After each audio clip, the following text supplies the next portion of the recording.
Hey, this is Matt once again. What about the other videos? Another paid request, this time for Phil. Thank you so much for that. And for those interested in requesting any type of videos, topics, reactions, commentaries, what have you, feel free to send it either directly to my PayPal or join my Patreon. Both links are down below in the info box under pretty much any of these videos.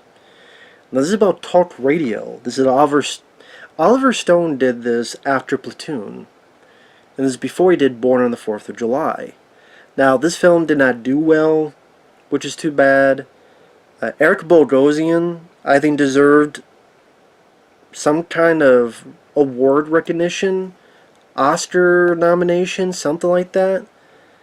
Because, if I understand, Eric Bogosian, who the only other film I remember him in is as one of the bad guys in Under Siege 2, Dark Territory, which he did a good job in that.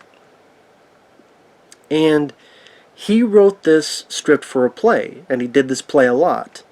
A book of the life and murder of Alan Bird, who was this shock jock talk radio host. And like I say, he wrote this, and this became co-writing because Oliver Stone had a hand in it to be the movie, but Eric did this a lot as a play. And you do try to tell because a good chunk of the movie is in this one radio station. He plays a character named Barry. Kind of I mean, Howard Stern was around at the time, but man, you could make. It's almost like, did Howard Stern base his persona on this? But no, Howard Stern had been around at the time, but very much in that early Howard Stern just go for broke type of thing. Say what he wants to say, do what he wants to do. He works in Dallas, he challenges guests, talks down the guests, insults them, challenges them. Some of them are a lot of racists and bigots who call in, but also people that seem pretty dumb or pretty stoned or they have nothing to talk about. Alec Baldwin didn't shoot anybody on this movie. He plays the boss of Eric's character. Eric's show is ready to go national in, I don't know if it's a few weeks or something. And a good chunk of the movie, which is the best parts, is in this radio station. His talk show, radio show, The Last Neighborhood in Town.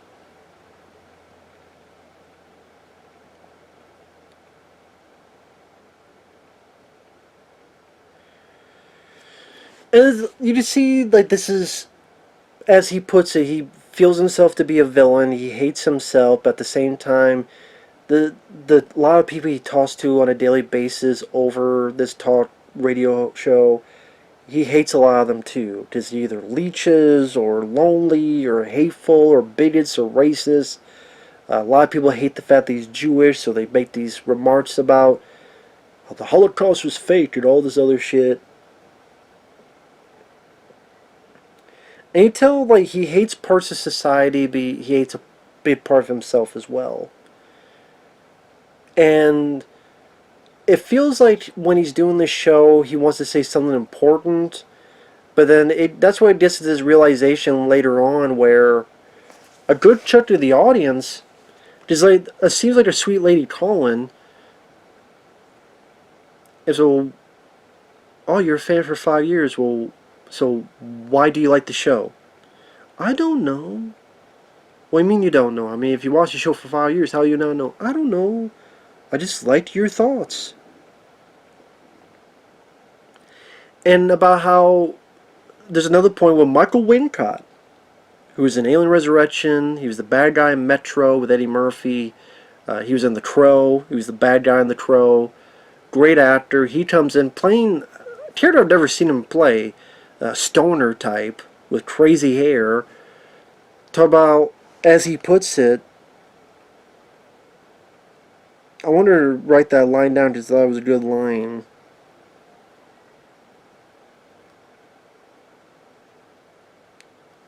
What was the line? Oh, Eric is talking with a stoner guy who listens to the show a lot, and Eric Bogosian says, you know, we talk about sad, tragic things. Does that bother you? And Michael Wincott goes, no. And Eric goes, well, why? And Michael Wincott goes, it's just a show. It's just a show. And the slow realization that he thinks he's talking about stuff important, but because of the way he behaves, because of how big and loud he is, that people find him, either they listen to him, they hate him, or they listen to laugh at him, or they listen to him because they find him entertaining and funny. So that really, bothers him as well. And he'll get calls like this one lady going, why is an intelligent man like you hurting others? You don't love yourself? Like these moments that really mess with him and break him down psychologically. But at the same time, Lacey, he's not the most likable guy either. He's very terse and very confrontational on stuff. Now, when it goes outside the radio station, I don't think it's as effective. There's bits he talks with his ex-wife, which are there. It's fine. There's bits of like flashback, which you did not need this flashback where he has this crazy hair. It must be a wig, and he sold stuff, and he got to be part of this radio show. Actually hosted by this guy named Robert Trevor. I recognize the actor. He played, what was the character's name? Salmonius on Hercules, the Kevin Sorbo TV show.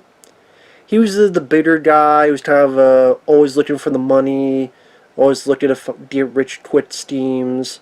And he was a friend and ally for Hercules, Kevin Sorbo's character. I think it's Salmonius. He was also in 52 Pickup with Roy Scheider.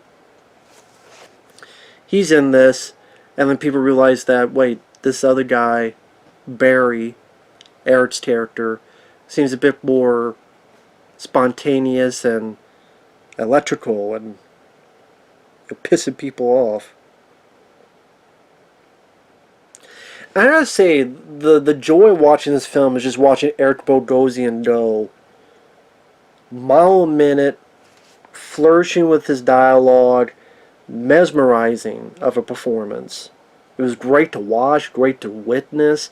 Couldn't take my eyes off him. I could see, just as the thing with this, you have to make it believable that people would listen to this guy, and you get it. You get why people would listen to this guy despite some of the stuff he says, because of how quick and fast and at times funny that he is.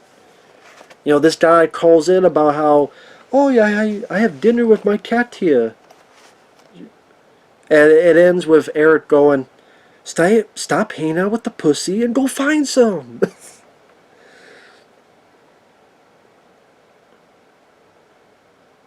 Well, like another one where this lady calls in about how awful the drug problem is and the cops aren't doing anything, and Eric talks about how, well, we should legalize drugs. What? Yeah, I mean, you got to think about it. What's the worst drug we have? Tobacco. It kills this many people, but it only kills, like, cocaine only kills 4,000 people.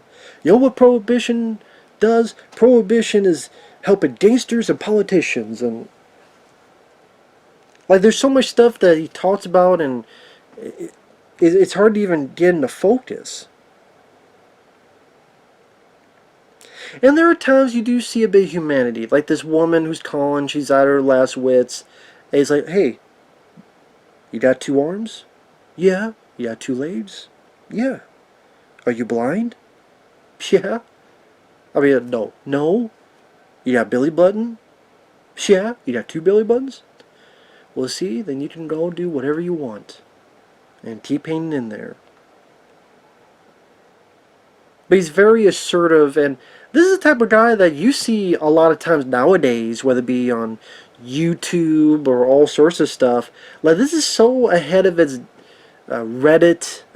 I mean, this is like Reddit, the movie. Like, I would say this is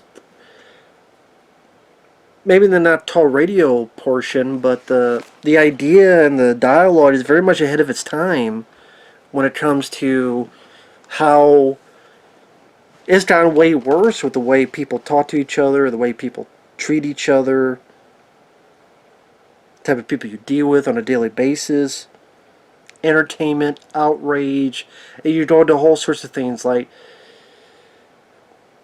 how much responsibility does the media have to give hateful bigots like the people that call into the show their time to shine or their voice to be heard? So how much of that is on the media's fault? How much of that is on the individual's fault?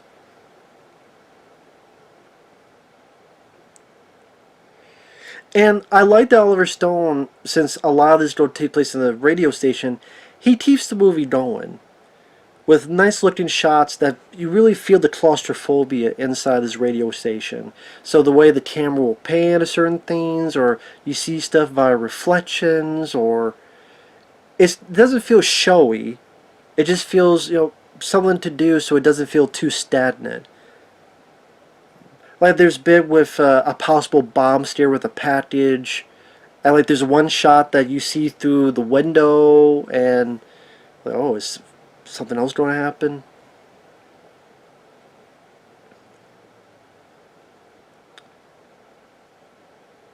And then he does this breakdown at the end where, this thing is getting to him. And again, he's not the nicest person. His ex-wife tries to talk to him. He shuts her down viciously because he's losing it. And I don't know if I could do this justice. Let me see if I could find on this monologue to me really cinches the deal on the film, and some people may feel it's a bit too over the top, but to me I thought, man, this is just a hell of a performance. So I apologize for the... See if I can get it and find it.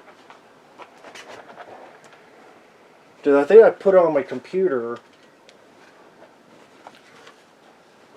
Now, I don't know if I could do this. I kind of want to do the monologue. I don't know if I could do it justice. Do my best. But, like I said, it's a pretty damn good, crazy monologue. Where he's just fed up. Some would compare it to the bit in Network, where I'm mad as hell. I can't take this anymore. And some would say it was to that level, and I can see why. And again, while the stuff outside the radio station is as effective, the flashback, I don't think it was really needed. And it had that goofy wig of a hair. The way it ends, I mean, it's coming. That's why I kind of would prefer to them do something different, because it just seems very typical. Just spoiler alert, but it's probably not much spoiler. He does a bit speech, he's leaving. One of the people who are talking bad about him, Colin, shoots him. He dies, and then you get all these calls after the fact. And you just hear that throughout the credits. And like, I get why it ended that way. And of course it's based on this guy in real life. That's how it did end. But I don't know, it just felt typical, like, okay, yeah, it just felt like a typical ending to me. I think what would have been the more interesting ending for me would have been like,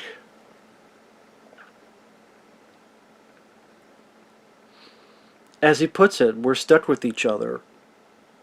And while maybe it's one of those scenes where he lost it with his ex, he didn't mean to do it, and then he finds out that she died, or she ended herself. So he's now trying to do and it's like on the next show. So he's trying to do the show, and he's still trying to do it, and it's either him trying to overcome it, and then this sort of question mark of, who the hell am I? And what the hell am I doing? I think that could have been a very effective way to end it, but they ended it this way. I think it just seemed like okay, kind of ending we've seen I'm sure people will say, well, no, it had to end this way, but I don't know, it felt like that type of ending I've seen many times before. But I'm not saying that ending would be better. I can't think of a better ending right now, I guess. So maybe so. But yeah, at the very least, this movie's worth watching just for Eric Bogosian's crazy performance. That's why, like I said, I can't believe that. Like, he might not be the most likable guy, but he's a very interesting guy to watch. And that's the thing, when people go, well, what, do you always need a likable person as the lead? Then make him interesting, like this character. You say because some of the things he says, he's not the most likable person, but damn is he mesmerizes the word I keep thinking of. No, I can't do this justice, but I'll try. So, bear with me on this. I'm here. I'm here every night. Come up here every night. This is my job. This is what I do for a living. I come up here and I do the best I can. I do the best I can. I can't do better than this. I can't. I'm only a human being up here. I'm not God. I may not be the most popular guy in the world. That's not the point. I really don't care what you think of me. I mean, who the hell are you anyway? You. Audience.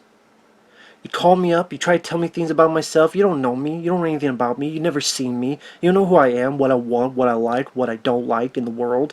I'm just a voice. A voice in the wilderness. And you're like a pack of wolves descending on me because you can't stand facing what it is, what you are, what you made. Yeah, the world is terrible. Yeah, cancer and garbage disposal is going to get you. Yeah, war's coming. Yeah, the world is shot to hell and y'all goners. Everything's screwed and you like it that way, don't you? You're fascinated by the gory details. You're mesmerized by your fear. You revel in floods and car accidents, unstoppable decisions and diseases. You're happiest when others are in pain, and that's where I come in, isn't it? I'm here to lead you by the hand through the dark forest of your own hatred and anger and humiliation. I'm providing public service. You're so scared. You're like the little kid under the covers. You're afraid of the boogeyman, but you can't live without him. Your fear, your own lives have become your entertainment. Tomorrow night, millions of people are going to be listening to this show, and you have nothing to talk about. We got marvelous technology at our disposal. As they're reaching for new heights, we try to see how far down we go. And we can go. How deep into the mud we can immerse ourselves. So what do you want to talk about? Baseball scores? Your pet? Orgasms? You're pathetic. I despise each and every one of you. You got nothing. Absolutely nothing. No brains, no power, no future, no hope, no God. The only thing you believe in is me. Worry if you don't have me. I'm not afraid, see. I come up here every night and make my case and I make my point. I say what I believe in. I have to. I have no choice. You frighten me. I come up here every night and I tear into you. I abuse you. I insult you. You just keep calling. Why do you keep coming back? What's wrong with you? I don't want to hear you anymore. I've had enough. Stop talking. Don't call anymore. Go away. You bunch of yellow-bellied, spineless, bigoted, quivering, drunken, insomniac, paranoid, disgusting, perverted, voyeuristic little obscene phone callers. That's what you are. What the hell with you? I don't need your fear, your stupidity. You don't get it. It's wasted on you. Pearls before swine. If there's one person out there that has any idea what I'm talking about. Now, there's no way I did that. I could never do that like Eric Bogosian did. And the way it's done where it looks like he's spinning, but it's like the whole set is spinning, and it's a nervous breakdown. It's just a nervous breakdown where this guy's not innocent, and he hates himself, and he absolutely does despise himself.